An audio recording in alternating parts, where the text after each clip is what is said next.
वारी निघण्यापूर्वी सर्व मित्र परिवार चहा घेण्यासाठी थांबले.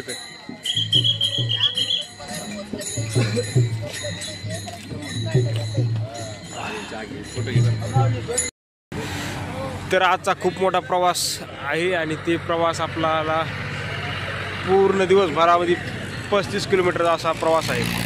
आणि आज वारी ही अंतिम टप्प्यात येऊन टेपलेली आहे. इथं खूप मित्रपरिवार आपला चहा घेत आहे. चहा घेण्यात आलेला आहे. आपल्यासोबत आहेत कृष्णा सर नमस्कार. नमस्कार. काय म्हणता? आजचा प्रवास आपला अंतिम टप्प्यात आहे, काय सांगाल?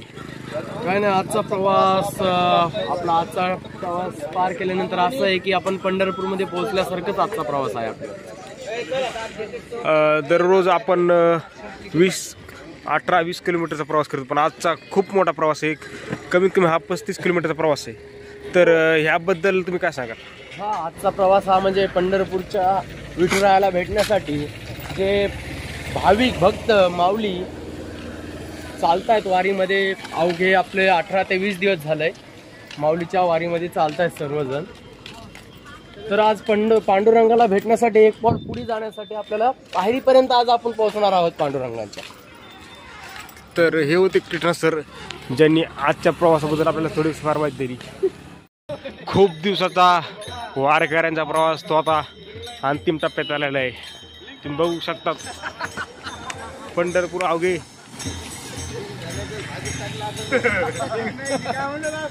36 किलोमीटरचा प्रवास राहिलेला आहे. आणि हा प्रवास जसा जसा कमी होत आहे तसा तसा वारकऱ्यांच्या मनामध्ये आपल्या विठुरायाला भेटायची तळमळ ओढ अशी वाढत चाललेली आहे. तितक्या लवकर जाणं होईल तितक्या लवकर वारकरी पंढरपुराच्या दिशेने आपले पाऊल टाकत आहेत. ह्या वारीच्या निमित्ताने मलाही खूप काही शिकायला मिळालं. एवढ्या दिवसाच्या प्रवासमध्ये महाराष्ट्राच्या कानाकोपऱ्यातून आलेले लोक, वेगवेगळी लोक बघायला मिळाली. मराठीच पण मराठीमधील अनेक ज्या भाषा आहेत त्या मला ऐकायला मिळाल्या. घर सोडून आपण खूप काही शिकू शकतो हे मला वारीमध्ये कळालं.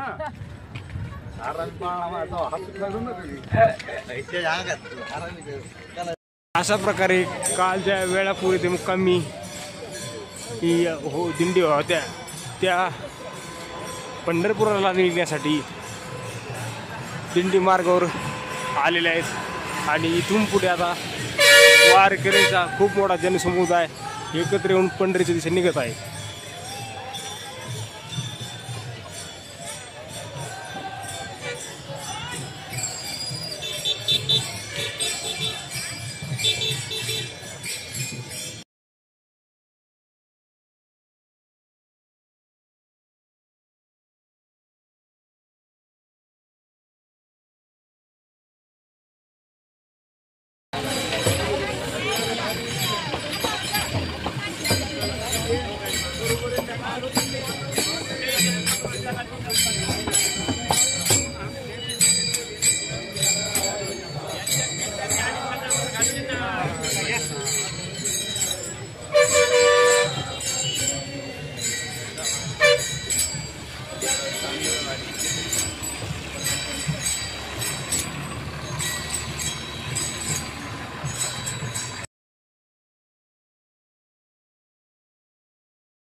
तर दररोज प्रमाणे माऊलीच्या पालखीचं दर्शन झालेलं आहे आपल्याला. आणि आज माऊलीची पालखी वेळापूरपासून तर भेंडी शेगावच्या दिशेने निघालेली आहे.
चालत आता आमच्या नेहरीचा टाइम झालेला आहे. तर आमचा नेहरीची गाडी ही रातच्या जेवणानंतर समोर आलेली येऊन नेहरीचं नियोजन केलेलं आहे आणि आता आम्ही नेहरीला जातो आहोत.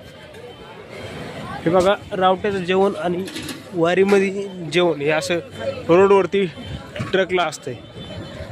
ही आमची दिंडी क्रमांक 144 ट्रक आहे. हे आमचा नेहरीचा स्वयंपाक आहे. दिंडी पाठीमाग आहे. गरमागरम पोळ्या बनत आहेत.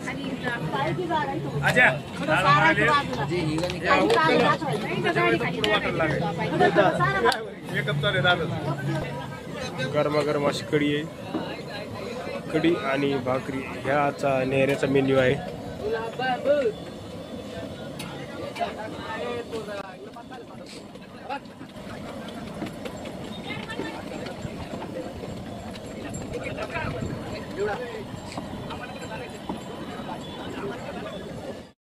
माऊली, रामकृष्ण हरी माऊली.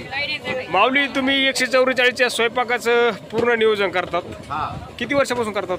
मला झाले 10 वर्ष. तुम्ही तुमचं पूर्ण नाव सांगताल का? माझं नाव राहुल दुबे. कुठून, तुमचं गाव कोणतं आहे? माझं गाव तळेगाव डमडेरे.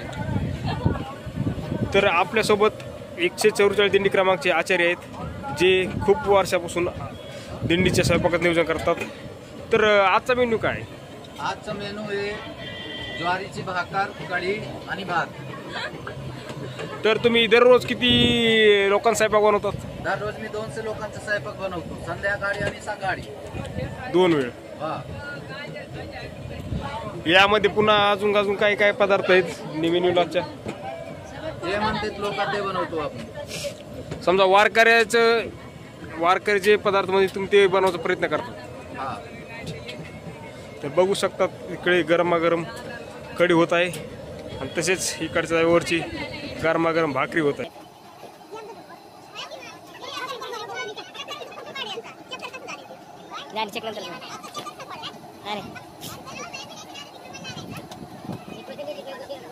तर आता नंतर थोड्या वेळाने दिंडी आणि दिंडी आल्यानंतर पंक्ती स्वाद घेते.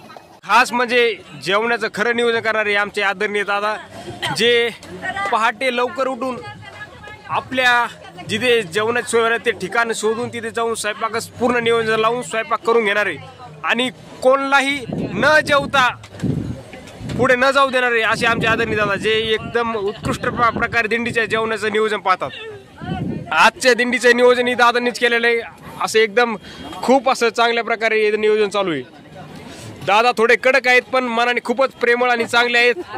त्यांचे शब्द काही माणसाला खूप तिखट वाटतात पण आतून ते खूप गोड आहेत, खूप नरम आहेत दादा. हे जे दिंडीचं पूर्ण जेवणात नियोजन बसते फक्त दादामुळे बसते. बाया काम करून घेणं पण हे खूप मोठं काम आहे जे की आहे दादा करतात आणि तुमचंही जेवढं करावं तेवढं कौतुक कमीच आहे. एवढ्या 200 माणसाचा स्वयंपाक करणं हा का मजाक नाही. त्यामुळे तुमचेही सर्वांचे खूप खूप आभार, जे तुम्ही रोज नित्यनेमाने सगळ्याचा स्वयंपाक बनवतात. कढी, भाकर, भात हा असा आजचा मेन्यू आहे. तुम्ही खूप वारकरी ते विसावायला बसलेले आहेत. आपण थोडा अशा प्रकारे आम्ही आमचा बिछाना टाकून आता थोडा विसावा घेणार आहोत. विसाव्यानंतर पुढच्या प्रवासाला सुरुवात करणार आहोत. तर आम्ही आमचा विसावा पूर्ण करत आता पालखीच्या दिशेने निघालेलो आहोत.